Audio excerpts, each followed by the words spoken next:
Assalamualaikum warahmatullahi wabarakatuh. Hamdan wa syukronillah, salatan wa salaman ala rasulillah, wa ala alihi wa sahbihi wa mawalah amma ba'du.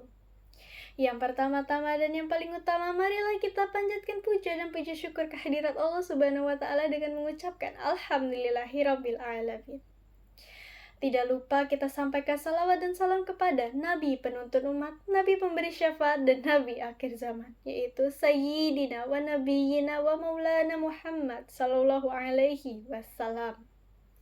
Yang terhormat Bapak Solahuddin Al-Banjari MSc dan teman-teman yang dirahmati Allah Subhanahu wa Ta'ala.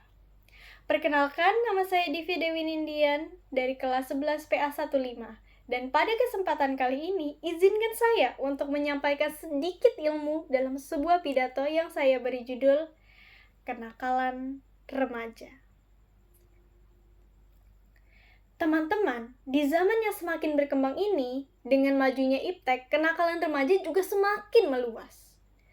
Mulai dari membantah orang tua, tawuran, balap liar, pemakaian obat terlarang atau narkoba, bahkan sampai pergaulan bebas.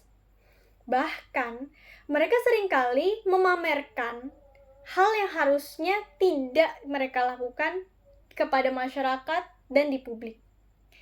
Bahkan, penggunaan sosial media di zaman sekarang juga menjadi salah satu cara untuk menyebarkan zina atau hal-hal yang bertentangan dengan agama dan norma masyarakat maupun sosial. Harusnya, dengan teknologi yang semakin maju, selain kita hidupnya juga dipermudah, kita juga dipermudah untuk mendapat kebaikan gak sih? Iya gak teman-teman? Gimana caranya?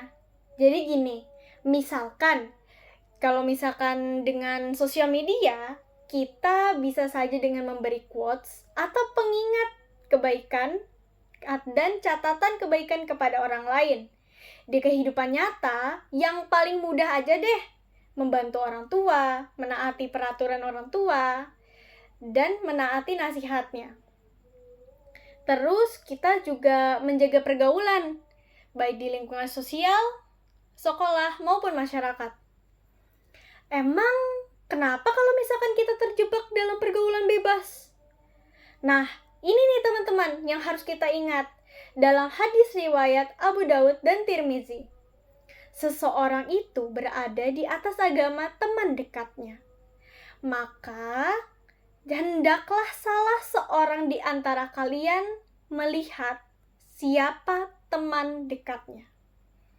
Hadis riwayat Abu Daud dan Tirmizi.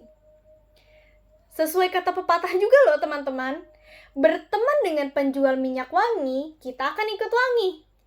Hah? Maksudnya apa? Jadi gini, apa yang orang lain, baik teman, keluarga, maupun orang terdekat kita, berbuat buruk dan dosa, kita juga bisa keikut nih, baik secara paksa maupun sukarela. Begitu juga dengan kebaikan. Jika misalkan orang lain berbuat kebaikan, kita pasti juga terikut. Misalkan ya, orang lain itu kayak memberi sedekah, pasti kita di lain kali atau di lain waktu pasti kita juga ikut. Kemudian, senantiasa jaga diri, baik kesehatan fisik, mental, maupun pergaulan. Semoga kita tetap ikhtiar dalam hidup kita, dan selalu di sisi baik dalam kehidup, agar dipermudah jalan kita, baik di dunia maupun di akhirat. Amin. Itu saja yang dapat saya sampaikan. Apabila ada salah kata, mohon dimaafkan. Sesungguhnya pidato ini bukan hanya untukmu, tapi untukku dan untuk kita semua. Hanya itu saja. Terima kasih. Wabillahi taufiq wal hidayah, wal ridho wal inayah. Wassalamualaikum warahmatullahi wabarakatuh.